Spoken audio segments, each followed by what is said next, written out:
RDC est une et indivisible. Et la population de tout le monde, c'est qu'il faut tout arrêter pour faire face à cette situation. Et que nous ferons de cette terre richement bénie un réel havre de paix, de prospérité et de progrès social.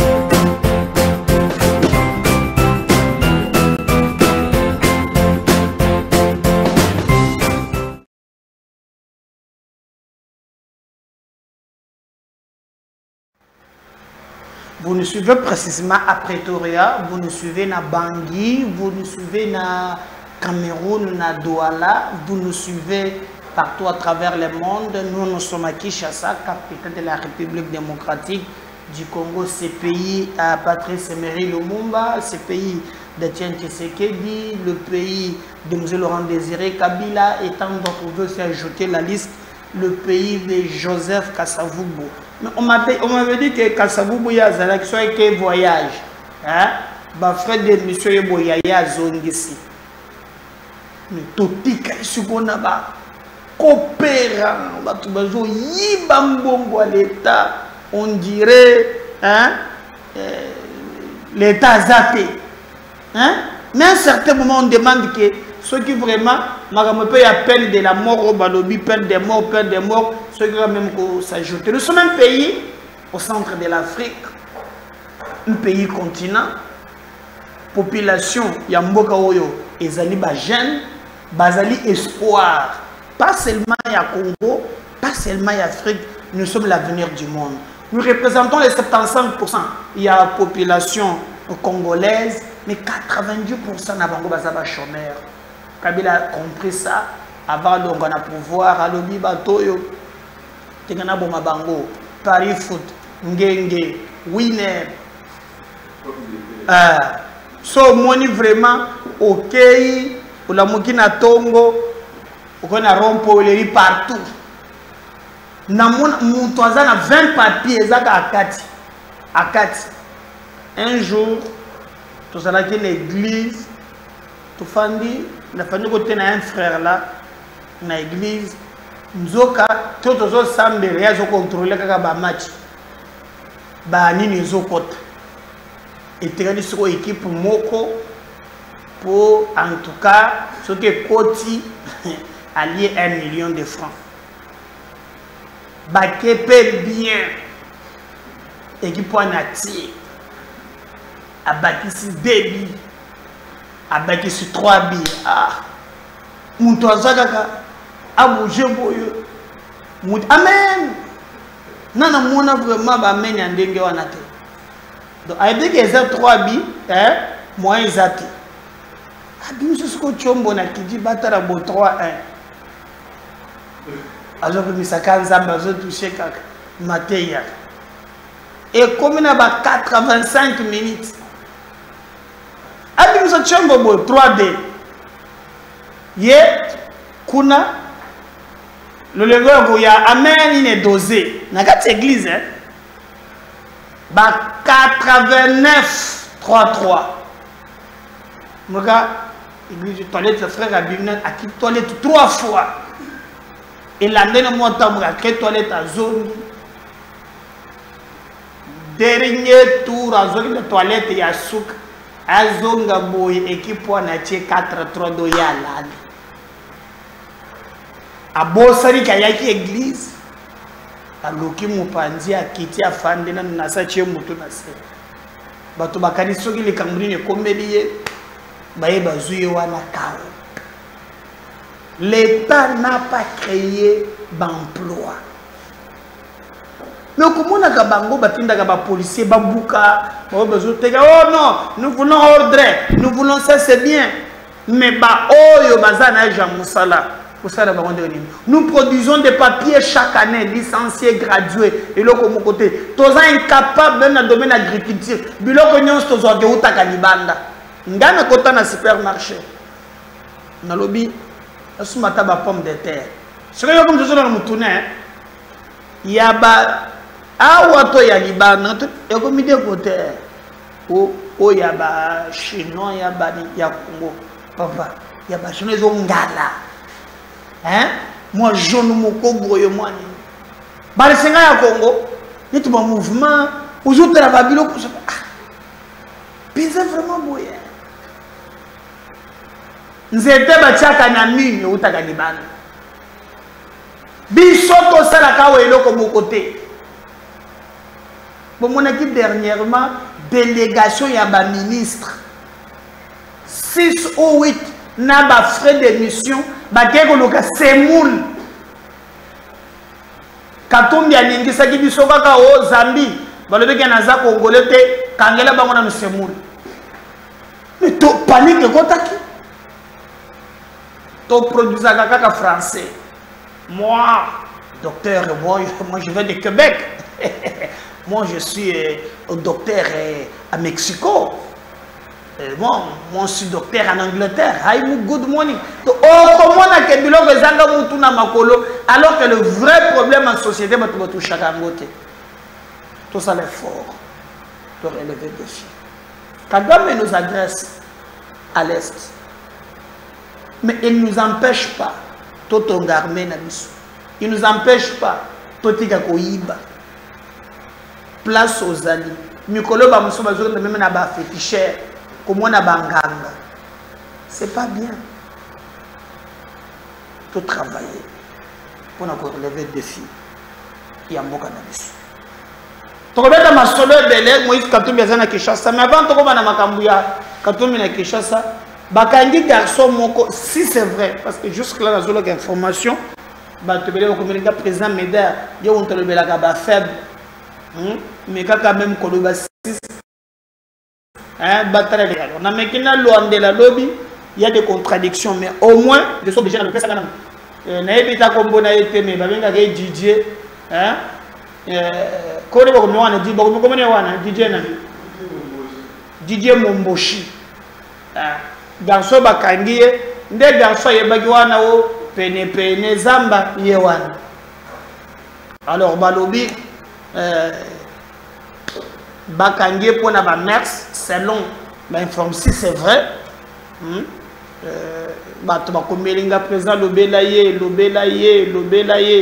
ye bozomona Didier Momboshi nde balobi bapekisaka nzembo wana kala bapekisaka yango mais on ba policier bazobi nango même na munduki ayendi soki libulu chocolat zamba biloko bela sangise seka moko alors soki penza bakangiye je crois que malamu nzembo ezalaka vibe yani konini ya censure ezali bako censure go pe ndenge nini na nouvelle technologie partout ata limi koyoka ngo to koyoka ngo kaka parce que partout ezali mais ce qui bakangiye nous ne voulons pas deux poids deux mesures nalandaki ngolaki pewe rasona yembaki penze bako sungu moko makambo santir que ça mabe ce qui protéger base bolanda nzembo makambo alobaki tobanga ka ba musuto te ka ba mususu te ce qui ezali contre le MERS je ne peux pas encourager na kosenga ka ba censurer nzembo et puis ba pekisaye abeta biloko ndengo na batika naye et kozala très bien. Alors, tokota na actualité comme ezali vraiment ko obligé biso bandeko nanga tobeta lisolo awa na mboka na biso Moïse Katumbi Chapwe a kiti awa na Kinshasa je crois tokomona ayepona nini ayepona matanga ya Sheribin Okende yewana Francis Kalombo komona za garde du corps dans bato nyonso mbongo eza eloko matato azo docteur ya nini donc ya yena suka mais matato asaka ndaje to akistaka boya ça changer les soucis va me changer qui para na bango le côté donc mais c'est lui qui est resté quand même fidèle c'est lui qui est resté quand même fidèle. Celui qui est resté quand même fidèle, Ezali Otomoni, Moïse, Katumbi, c'est Kikuni. Donc, il est au moins Azali vraiment en place. Et Ezali Likambo Oyo Tokoke. Donc, regardez, Azawana, Moïse, Katumbi, Tchapwe. Attendons voir tout le monde ndenge ezali na moni wana vieux bolenge ntenge na moni Francis Kalombo comme garde du corps ba makambo berezo le kawana tokobeta di solo. Mais vous savez que déjà Jean-Claude Mouyambo a longwaki et pas inaye to la kisaki bino lobi ndenge ni na kendaki komona Edi Kapen donc asukaki na ye motema lobi tobeta masolo ndenge tokoki kobatela mboka na biso akokota na ba complot wana voilà bozomona bango wana Mouyambo na Edi Kapen alors ye aboyi na ye makambo ya bakatumbi wana les informations circulaient que l'autre ex devrait rejoindre l'M23 bon monique dans le quota l'ancien rebelle ici c'est qui Denis Sanga. On disait qu'il devrait rejoindre les M23, mais na moni na image ya lelo ndenge tozomona wana yewa na zana place Katumbi azalitala tiens azoya donc patron botelemi yewa na zo pesa ye mbote Denis Sanga donc matata mapon bon je sais pas pour il paraît que alinga qui a comme selon ba information musus a comme ministre ya finance alors bazo bondela ngomi nga remplacer Nicolas Kazadi mais wana sosoye na matanga et même na nena Cheribe c'est lui qui devait rendre neso ezali papa na biso ya molimo Frédélon Ambongo oya zawana mais boyebi que procureur apekisi bato ba commenter même ata mbongo ndenge za bosolo bigaka wabanda ba commentaire na yo akobanga na ya mbongo go asani la kamuna mbongo te akomone la bato ya sese mais ndenge ezali balobaki ke soki ata mutu nyonso akoloba solobi o ndenge nini Cheriba akufi pour c'est l'explication ya procureur alobi Cheriba mi bomaki ami bimiseli mondo kinaye ami bomi ami bambina mabele azu mundu kala Micheli pembeni ye moko amika ngi sentir de sécurité bonji mango kandenge wana oya ko boya lobi keza bongo te dans ce moment là ye azana ba élément ya sika bako benge na procureur il a instruit tous les procureurs généraux oh ya wan yo telemi yaka tando za ba pere nana zo fonso na walo bosuli gabu ya Cheribe okeli nie esili donc bon monique le dossier ezali ko zela wana to Moïse Katumbi azali awa na Kinshasa na bato na ye nyonso and ya mwana bala bando teka sapato nani cette que koni voilà oyi bazana ye wana ndatrene mo me ba mususo bazaki bakendaka na bango par exemple oya zalaka na électorat na ye Denis Sanga omoni depuis à Koti abomi électorat azawa na ona moni pena za vient na ngai bolenge ntenge na moni aza on peut mutu kwa na vano kiboko na kotana pena na Lubumbashi kotana na hôtel Lubumbashi na Caravia maintenant c'est un grand hôtel c'est quelqu'un de bien je le connais personnellement vano kiboko na moni pe wana donc batunyoso ba yeko rendre hommage à Sokana Cheribe Okende selon procureur Ami Bomaki alors que c'était quelqu'un de pacifique, quelqu'un qui ne méritait pas liwa ya ndenge wana bon tokolo bandenge nini na moni sa fois wana te babsinga o sa fois ça la dépression kaka siboyo ngena di député azana botala Francisima Kalombo donc azana simawana moto jaki ndaka akanele azana akanelaki nani kamitatu na mais Christian Mondo yoto jaki amoniete alors ko beta ye akosoka na alors tomonaki batwana te mais écoutez ce que Jacques Ndala dit sur Katumbi il a dit lui en tout cas azali motomoko azali susu malamuté et nabango pourquoi parce que Katumbi na entourage moniwana bazali ba tribaliste bazali ko menacer ye et pona bango bazo traiter Jackie Ndala d'un Kassaïen et pona yango d'ailleurs lui n'a pas voulu accompagner bango à Kozala na parti naye.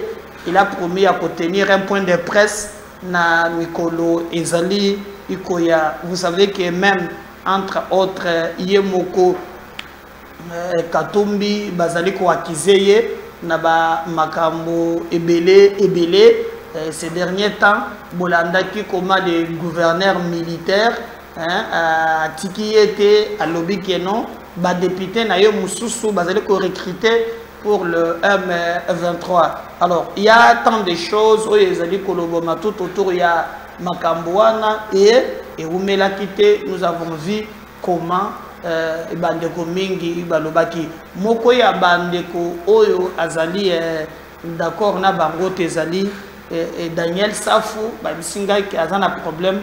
Écoutez pas makambo zoloba, on revient juste après. Safou mbaso za combien $, monsieur, et que Mbasso Zara 300 francs. Si on a somme là 400 $, monsieur, et que Zoya à côté mon robot. Tout ce qui est qu'on a métaphysique, métaphysika. Kindo qui a solo, il y a jeté. Kindo qui a solo la katabon Zambé, parce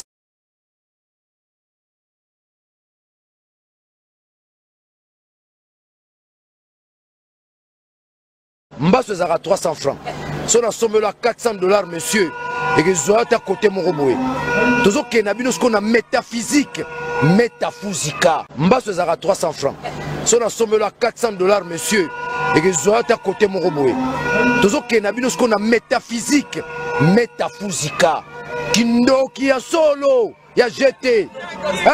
Kindo qui a solo la katabon Zambé, pena. Azona na matanga te. Il y a Kendo qui a solo, toujours comprendre pourquoi c'est Kendo qui a solo. Alors, on a qu'est-ce que tu as Babiloko tellement ébélé, alors ébélé, à Kokota parti naïe divisé, bah groupe ya bande kumususu, au Bazalake naïe pe balongwe, les collectifs des candidats, même il y a ces sangapé balongwaki. Donc, nous allons vous donner quelques informations. Mais écoutez, quand il est à Kinshasa, à Goma, ma député Naye Bazaliko Sala, là c'est l'armée qui acquiesce directement Moïse Katumbi. Les rajouter. On revient juste après. Pendant que la République démocratique du Congo fait face à la guerre d'agression perpétrée par le Rwanda et ses pantins du M23, pour s'aimer la mort et la désolation dans la population et déstabiliser les institutions de la République. Certains compatriotes, acteurs politiques de leur État, ne cessent de trahir la patrie. Ils mènent des actions d'espionnage et ne cessent de servir la cause de l'ennemi et de trahir notre pays. Heureusement, les services de défense et de sécurité ne dorment pas sous leur laurier. Plusieurs de ces inciviques, mieux, ces traîtres, sont tombés dans leur filet. Aujourd'hui, nous avons le devoir patriotique de présenter à travers vous, à l'opinion nationale et internationale, un échantillon de 4 complices des Rwandais et des terroristes RTF M23 appréhendés grâce à la collaboration et la dénonciation de la population de Goma, au Nord Kivu. 2 des 4 individus ici présents ont un dénominateur commun. Ils sont tous députés provinciaux du Nord Kivu de la législature passée pour les comptes du parti politique Ensemble pour la République. Le troisième est un moto-taximan à leur service. Et le quatrième est un conseiller expert en tourisme au gouvernement provincial du Nord Kivu, neveu de l'un des députés provinciaux et recruté par ce dernier. Tous ont été appréhendés à Goma, au Nord Kivu, et acheminés Manu Militari à Kinshasa. Il s'agit d'eux. Si je vous appelle, vous avancez. Kibuya Sabini Hope. C'est lui l'homme orchestre. C'est lui le plus grand recruteur. Nous allons revenir là-dessus. Venez ici. C'est l'homme orchestre du groupe. Je dis que c'est un échantillon parce qu'il y a d'autres qui sont là et qui seront présentés le moment opportun. Il n'y a pas qu'ici, même dans d'autres services. Le deuxième, qui est aussi député provincial, c'est Aliongera Alain. Il est là. Et nous allons vous les détailler par la suite. Le troisième, c'est Imani Baibika Gabriel.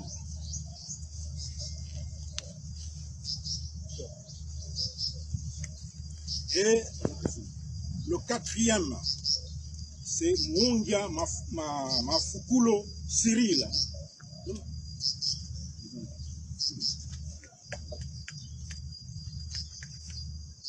Le cinquième individu, originaire du Sud Kivu, et arrêté à Goma, lui, il sera libéré faute de preuves. Il sera ramené dans son milieu d'origine.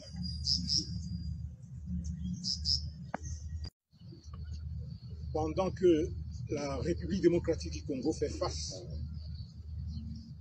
à la guerre d'agression perpétrée par le Rwanda et ses pantins du M23 pour s'aimer la mort et la désolation dans la population et déstabiliser les institutions de la République. Certains compatriotes, acteurs politiques de leur État, ne cessent de trahir la patrie. Ils mènent des actions d'espionnage et ne cessent de servir la cause de l'ennemi. Voilà, je crois que Bolandi, mais entre autres aussi, on nous parle d'un ministre, toujours dans Makambo, Tozoyo Kakaba complot, Modero Simba, c'est un ancien ministre, vous avez suivi à tourisme et autres. Je ne peux pas confirmer ses propos. Beaucoup moins à Modero Simba, que lui a des informations, que Ngaï n'a qu'à confirmer. Justice belge, il a raconté beaucoup de choses. Alors, il parlait, Makamboya Chombo, allo, enregistré. Alors, commentez parce qu'il est aux arrêts. Il paraît même qu'il a cité proche, famille à Félix Tshisekedi, lui a des éléments, il a des enquêtes. Alors, nous pensons que dans le moment où Zali Awa, Bazo Zouaka Bato, Modero Simba, je crois il y a tourisme, voilà. Le ministre du tourisme, Modero Simba, Bachie Maboko, Balobi a commis ceux qui ont des miap, Dadape, au début, il y a 5 heures, mais j'aime quelqu'un commenter au nom de la Takaka ya Tanzanie et très mêlé à Tanzanie. Parce que Tanzanie, c'est très mêlé à Bango, il y a des Congolais. Les gens disent un peu de trop. Mais moi, je pense que Modero Simba, Yépe à s'ajouter dans l'eau, il y a Bandeko Oyo, justice. Et Zolandela, surtout Makambwa Zoloba et Zali moi mingi.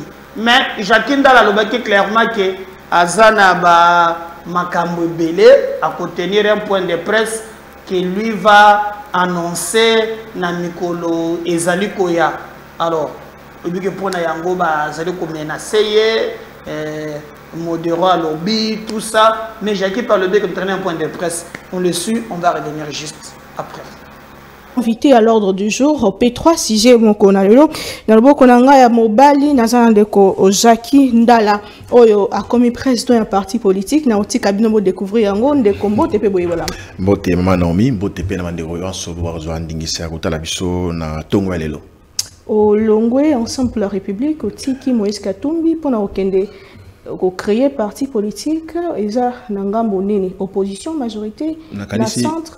Nakanisi motuna wana tokoyanula yango na eleko oyo to bongisi pona kotalisa baimboka lolenge kani tozali ko tokotambusa mikolo mizali koya donc mouvement de réveil des prises de conscience ndenge lobi ezali mouvement ou un engagement, il y a ça la réveil, la prise de conscience à Congolais, parce que to tali pendant tout le monde était Congolais, azali moto oyo les Cambodgiens ça mis les lots, si lobby c'est ma lobby à bossali nae, donc ande sengeli ko zongela na mambe basalema na tango ya kalape na tango ya utuko le kalamingité pour na kota longi quand to bongisa lobby na biso, donc yango esengi biso to vanda to solo la to penda lolenge kan to kumbela yango na o etali opposition majorité to zala na majorité lolenge kan po ete biso to zali bato bae to moni pendete ndeko Tshisekedi Tshilombo Félix azali kotambosa mboka na biso lolenge longo banité azali penza na makoki ya kokobimisa Kongo na libulu esika ezali kodinda te to kotambosa pende ko lolenge mwana ya Kongo azali kolingana azana bosenga Kongo ezala mikolo ezali ko ya lobi. Vous restez à l'opposition donc. To tikali penza ya kotelemela ya koboya mambe nyonso ya mabe. Mais on s'est retiré dans Moïse Katumbi. Pourquoi si quoi? Na lobi boye. Motuna wana tokoyana la yango mikolo mizali koya. To sali mouvement de réveil et de prise de conscience pour na kolokotali sabai Congo ndenge kombo ya mouvement lobi. Réveil na prise de conscience. Mais tous les ticales belé mais bon. Tu regardes la mosima. Mon colonel ngongezali to ya. To compter au ressources na kati ensemble té. Nazala na ebisa na ebisa bino nazala cofondateur ya ensemble. Bo sala ngo mingi pona ni. Na ebisa nazala cofondateur ya ensemble. Bo sala ngo pona ni. Bo procès ali na long na tika Katumbi. Voilà. Na tondo mingi mwana mboka to kota. Voilà, j'espère que Bolandi, attendons voir ce que l'avenir nous réserve. On va se séparer d'un élément oyo. Il fait très chaud à Kinshasa. Moi, ils ont mikolo yo, ils ont makas. Alors, les Congolais tokufaka mingi pourquoi? Moi l'équipe makas, qui kana betane mi balena kitisa motem.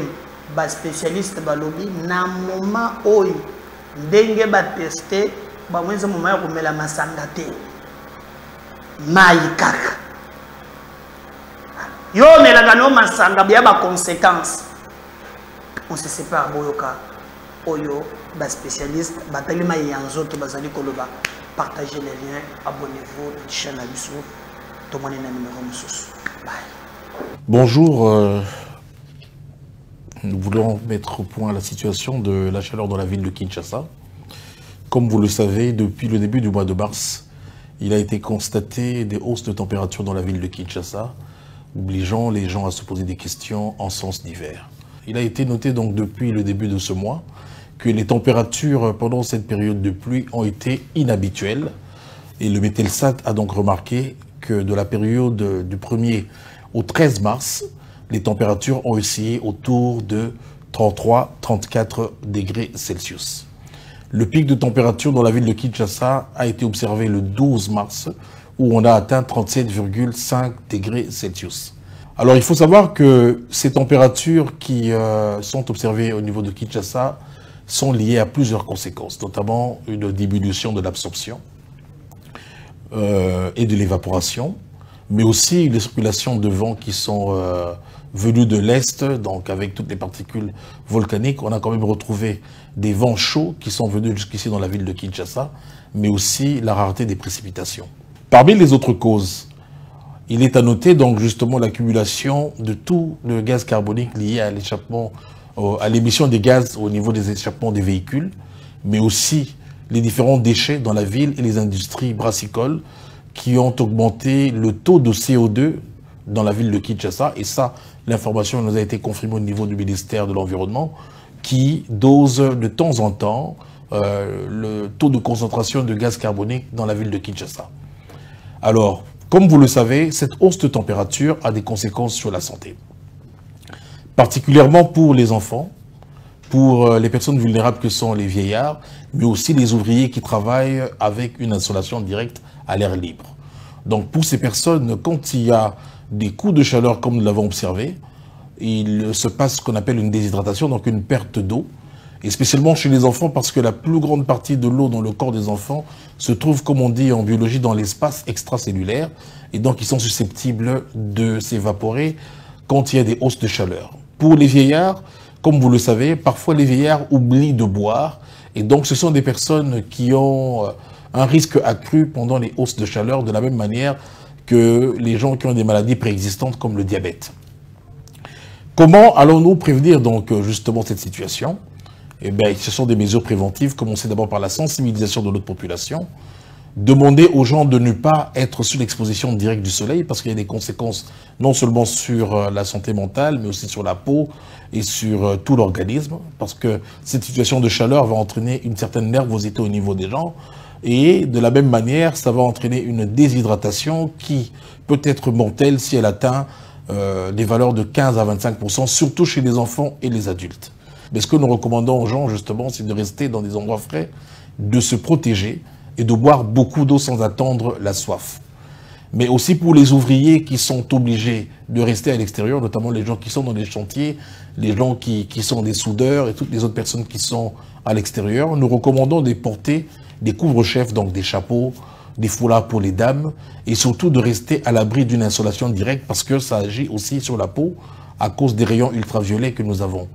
Mais il faut aussi garder à l'esprit que ces ultraviolets ont un effet aussi sur les yeux, et donc nous recommandons aux gens de porter des lunettes solaires et d'éviter de regarder directement les rayons de soleil. Mais aussi pendant cette période de hausse de température, nous recommandons d'éviter l'alcool, parce que l'alcool va entraîner que l'on puisse uriner de temps en temps, et donc entraîner aussi, à cause de l'effet diurétique qu'il a, une déshydratation qui risque d'être dangereux. Évidemment, il faut aussi bien se nourrir, il faut se reposer, se mouiller de temps en temps pour éviter les effets néfastes de la déshydratation.